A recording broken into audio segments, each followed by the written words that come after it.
podcast Collaboration Over Competition. Durant ce podcast, je vais me promener de clinique en clinique pour rencontrer mes collègues médecins et chirurgiens esthétiques et discuter de sujets qui les passionnent.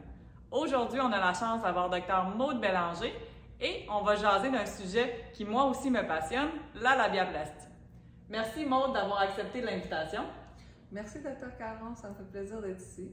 Donc, pour débuter, la labiaplastie. Est-ce que tu crois que c'est une procédure qui devient de plus en plus populaire ou de plus en plus en demande? Effectivement, depuis mon début de pratique, je trouve qu'on voit de plus en plus de patients qui viennent consulter à ce sujet-là parce que les gens en parlent plus, c'est plus ouvert, on en entend plus parler aussi, soit sur les réseaux sociaux, les revues sur la santé. Donc, les gens ne savaient même pas que c'était quelque chose qui existait, soit un problème qui dérangeait déjà, puis là, depuis qu'ils apprennent qu'il y a quelque chose à faire, plus de gens qui consultent parce qu'on en parle plus. Parfait. Aussi, est-ce que tu penses qu'il y a vraiment un moment dans l'année qui est l'idéal pour faire la chirurgie de la labiaplastie? Non, tout moment, ça peut être propice à le faire dépendamment des activités qu'on aime faire. Donc, des activités d'hiver, par exemple, leur dire, pour empiéter sur leur saison, de venir la faire l'été. Quand on fait ça durant les mois plus chauds, après la chirurgie, on ne peut pas se baigner pendant un certain temps. Quand plus chaud dans nos pantalons, des sports d'été, on va leur dire de faire ça l'hiver, un peu selon les préférences des patients.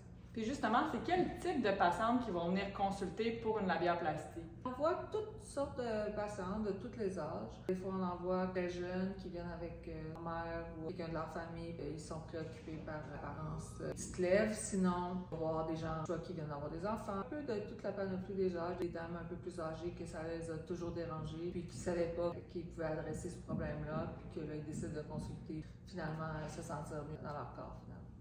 Est-ce que c'est une chirurgie que tu considères qui est faite assez facilement sur l'anesthésie locale ou il faut vraiment être endormi sur l'anesthésie générale? Je pense que c'est une chirurgie qui se fait très bien sur l'anesthésie locale, même chez les plus jeunes ou les gens plus stressés, nerveuses par rapport à la chirurgie. On est bien organisé pour que les patients se sentent bien et ne souffrent pas, moins de douleur possible. Donc l'anesthésie locale est la plupart du temps suffisant, justement. Oui, parce qu'il y a deux types comme d'anesthésie locale qu'on utilise. Quand les gens arrivent, on met une crème qui va geler la région. Donc après ça, quand on commence la chirurgie, quand on fait les piqûres pour anesthésier la région, les gens sentent presque pas la douleur des aiguilles parce que c'est déjà pas mal gelé, donc ils peuvent se relaxer. Puis ensuite, quand ils se lèvent, après la chirurgie, ils n'ont pas de nausées, ils ne sont pas étourdis à cause de l'anesthésie générale. Ils peuvent marcher puis s'en aller, comme un peu aller chez le dentiste. Exactement, je suis tout à fait d'accord. Surtout que pendant que la chirurgie, ça dure environ 1 heure. Donc souvent, les gens même écoutent de la musique. On avait même qui lisaient un livre. Oui, c'est ça. Souvent, moi, je leur demande c'est quoi leur musique préférée, qu'est-ce qu'ils veulent écouter, puis on met ça dans la salle d'hôte, puis on jase, ce qu'ils ont envie, puis on c'est change quasiment les agréable comme moment. Presque agréable. Il y en a qui ont dit que c'était plus agréable que d'autres procédures, certainement.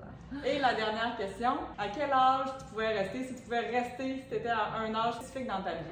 Et pourquoi? Est-ce que je dois dire mon âge? Non, ça c'est correct. Ou tu peux inventer ton âge. C'est ça. J'ai fini ma résidence en chirurgie plastique, mon fellow à l'âge de 30 ans. Je pense que c'était comme un super moment dans la vie. Est-ce que je voudrais toujours rester là quand j'y repense?